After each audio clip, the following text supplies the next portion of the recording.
Hello and good evening, कैसे आप सभी लोग। स्वागत है आप सभी लोगों का एक नए यूट्यूब ब्लॉग में। आज की जो तबीयत है थोड़ी सी डाउन है, मतलब आज नहीं कल से 2 दिन से बुखार चढ़ रहा है। रात को इतनी तेज़ बुखार था मैं आपको लोगों को बता नहीं सकता। एंड कल भी सुबह सुबह बहुत बुखार था जब हम आर्म्स का वर्कआउट लगा के आए।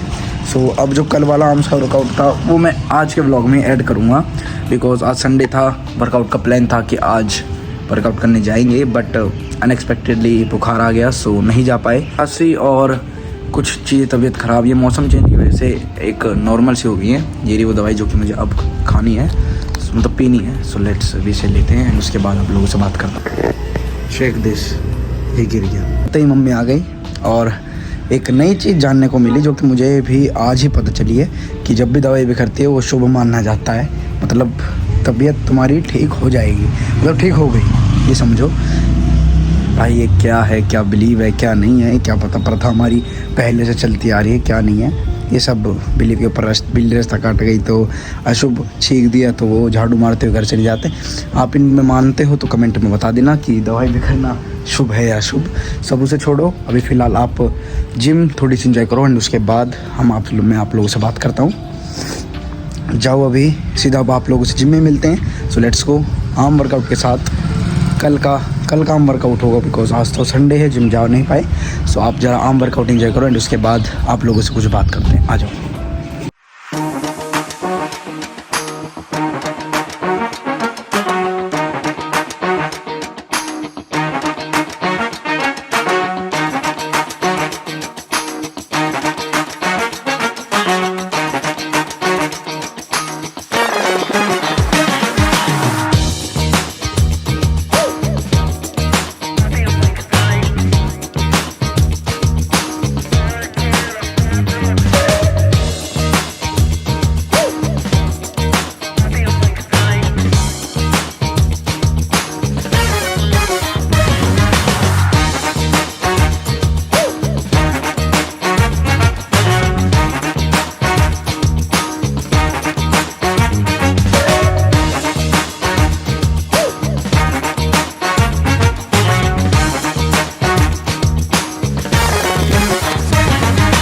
बात रही 3 स्टेज की, कि रिकवरी में भी 3 स्टेज होते हैं जिसके बारे में मुझे आप लोगों से बात करना है।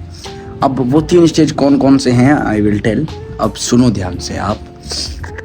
अभी आपने आमने देखा, वो एक दिन पहले का था जो कि मैं बीमार हो गया था, उससे मतलब एक दिन पहले का।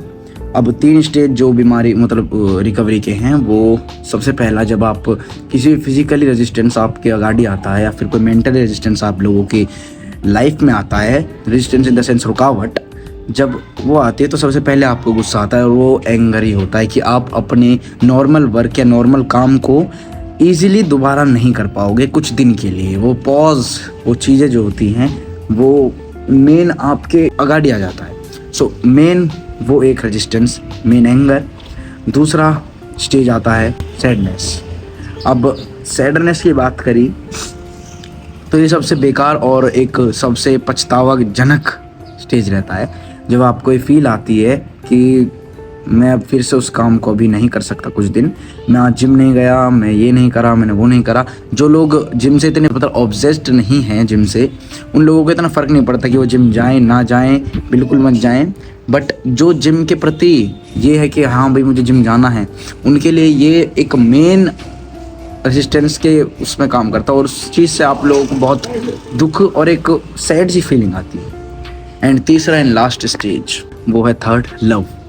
अब आप प्यार मतलब इन द सेंस आप उसे रॉन्ग वे में ना ले जाएं। इन चीज़ों से आप प्यार करते हैं, उन्हें चाहने के लिए, उन्हें जाने के लिए, उन्हें पाने के लिए। जब आप आगे बढ़ोगे, मतलब उनके लिए मुझे इतना ऑब्सेस्ड है कि मुझे जिम करनी है, तो आप अपने आप को ठीक करने के लिए थोड़ी सी मेहनत करोगे। इन द सेंस मैं ये कह रहा हूँ। बट प्यार और आप किसी भी चीज़ से हो सकता है, वो किसी वस्तु से, किसी व्यक्ति से, किसी स्थान से। 3 चीज़ें आप लोगों को अट्रैक्ट करती है अपनी तरफ। आपको उस चीज़ से प्यार रहता है और आप उसमें रिकवर करने में बहुत हेल्प करता है वो चीज़, बिकॉज आप प्यार से कभी भी आप एक नकली संबंध नहीं बना सकते भाई। तो आप किसी भी चीज़ से ऑब्सेस्ड रहो, किसी भी चीज़ से आपको उस प्यार है, मतलब इन द सेंस मुझे जिम से प्यार है।